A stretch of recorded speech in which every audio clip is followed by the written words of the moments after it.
sisig, basahin mo. Kumain ka sa tamang oras, wag ka magpapagutom. Hala, ang sweet! Ang sweet, no? Ang pogi pa. Oo nga, kaso diba crush yan ni Mucha? Ay, oo nga pala, no? Crush nga pala ni Mucha itong sisig. Sige, kay Mucha na lang itong sisig. May isa pa naman ako ditong kachat. Tinan mo, si Kidlat. Ay, ang pogi! Oh, diba ang pogi? Bali, 5 na silang paborito ko sa 10 kong kachat. Ay, talaga, 10? Ang ganda mo naman. Ay, syempre naman. Ako pa ba? Nga pala, bes, nawawalan na ako ng ganang kausap si Dagul. Hala, bakit naman, bes? Di ba crush mo dati yan?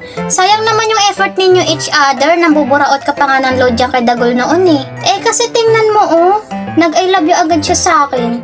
Ang bilis niya mapulpas na ako dito. Wala nang thrill to. Ah, ganun ba? Oo pero parang mas nagiging bet ko yung bago nilang katropa, si Kulot. Ay, oo nga, ang pogi din nun. Ang pogi din kasi. Mukha siyang matalino. Yeah, kaya nga. Ay, oo nga pala, eto bes, si Matos. Yan, gustong gusto ko yan. Ay, hala, ang gwapo din, bes.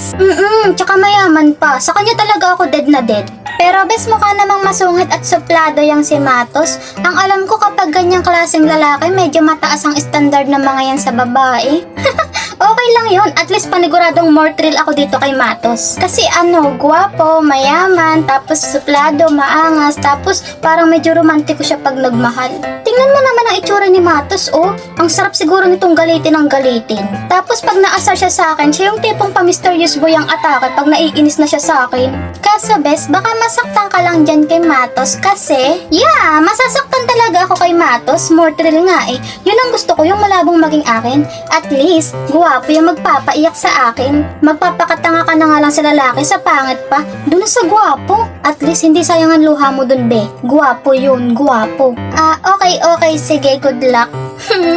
Dead na dead talaga ako sa'yo, Matos. At wag kang hihingi sa akin ng advice ha, push mo yan.